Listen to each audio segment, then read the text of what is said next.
Our NOMADS team is serving at the Dooley Campground in Vienna, Georgia. It gets its name from its location in Dooley County. Our able team leaders are Aidan and Joan Wirtz from Williamsport, Pennsylvania. David Callahan is from Atlanta, Georgia. Philip and Karen Joe are from Annandale, Virginia. Larry and Karen Marine are from Wilton, Iowa. And I am Max Marble. I live full-time in my VW Eurovan. Because he lives. Each workday gets off to a good start with devotions at 8 a.m. Team members take turns sharing their devotional thoughts.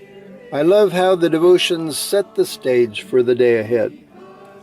5 inches of rain, which continued falling from the day and night before, kept us working under roof on that first day. The Camp Creek had become a raging river, taking with it camp chairs and picnic tables. Work began in the house where we held devotions. A lovely carpet, which was too large for the room, was replaced with a smaller one. A new toilet was swapped out for an old one. And repairs began on a large chandelier in the living room. Later that morning, some members began removing glue smudges left after a new linoleum floor had been poorly installed. Others began removing lights from high up in the tabernacle rafters. Old, crumbling wire was replaced with new wire, and the lights reinstalled. After devotions the second morning, work began in earnest on removing the back deck, which was no longer needed. It was quite a chore removing rusty screws with multiple different kinds of screw heads. At some point, the team gave up on getting the screws out. Brute force was tried at first. Then the chainsaw came out, and the boards were cut into sections for easier removal. After all the boards were off, the posts, which had been set in concrete, provided the final obstacles. It took 3 days of hard work. Finally, the deck was completely removed, and the original back door steps were revealed. Because of rotting wood, the door frame and the window frame will need replacing. Needed supplies were ordered for installation later on. Wednesday evening, the whole team loaded up and enjoyed barbecue in a nearby town. By the end of the first week, the creek had once again returned to its banks. Nomads work Monday, Tuesday, Wednesday, and Thursday, and have Friday, Saturday, and Sunday to explore. On Friday, our team drove to nearby Anderson and visited the National Prisoner of War Museum. It is located on the site of a Confederate prisoner of war camp. It was designed initially to hold 6,000 Union prisoners, but ended up housing over 45,000. During its 14 months of existence, 13,000 prisoners perished. We next visited Plains, Georgia, the home of, well, you know who. Jimmy Carter's boyhood house was unlocked for anyone to enter and explore. His room was on display.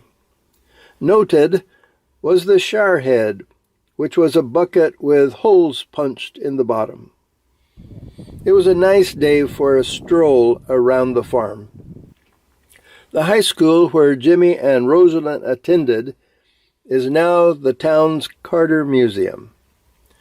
We could not leave town without sampling some of Plains' cooking.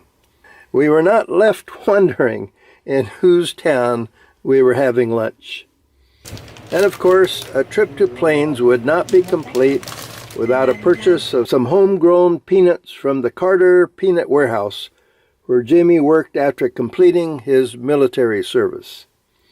I selected the deep-fried in-the-shell peanuts, where you could eat the shell and all. I tried one, but then shelled all the rest. On Sundays, Nomad teams help fill the pews in local churches. This Sunday found us worshiping at the Vienna United Methodist Church. If you're not feeling well, Nomads protocols call for taking a COVID test. I was not feeling well and stayed home in Henry on Monday, but after 2 negative tests, I headed back to work on Tuesday. That evening, our camp host, Bert Gregory, invited us down to his place for a bonfire and some delicious food. Aidan brought along his guitar. Later on in the week, we were invited back for a fish fry. This time, Aidan brought his saw.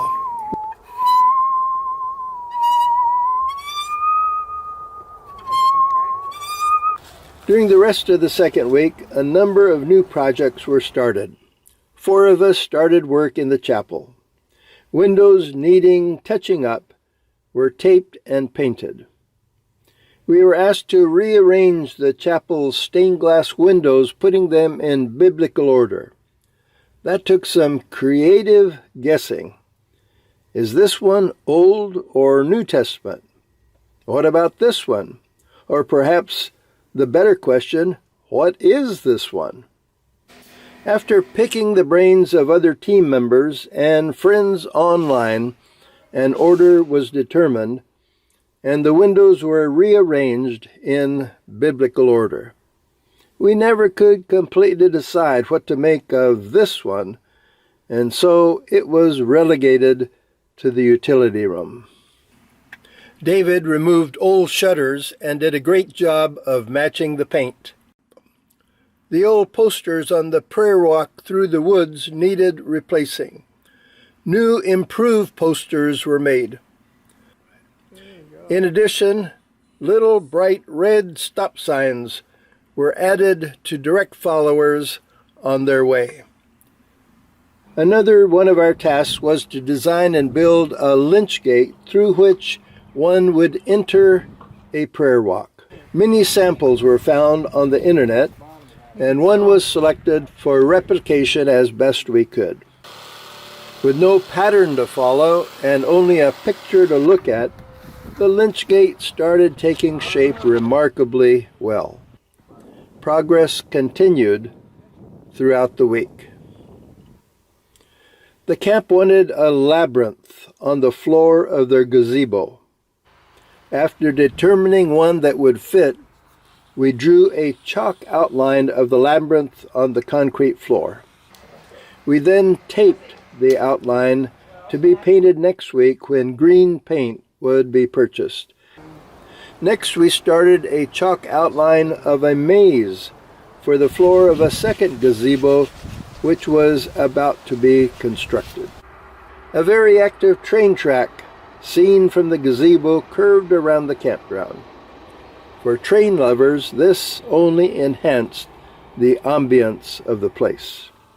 Another assignment was to cover the leaking dining room roof with a sealant coating.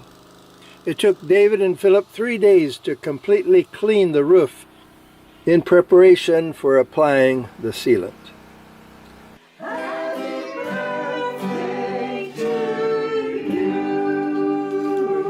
I'm not used to all this. Thursday was David's birthday, and we took a break to celebrate. During the third and last week, projects started were completed. The labyrinth was painted on the floor of the gazebo. A second gazebo sported a maze on its floor. The sealant was applied to the roof of the dining hall. The lynch gate, which would receive some finishing touches later on, really looked great. The team looked back on their 3 weeks of hard work with a great deal of satisfaction and accomplishment. We knew that the experience of campers of all ages would be enhanced by our service and presence. Complete information about joining and serving as nomads can be found online.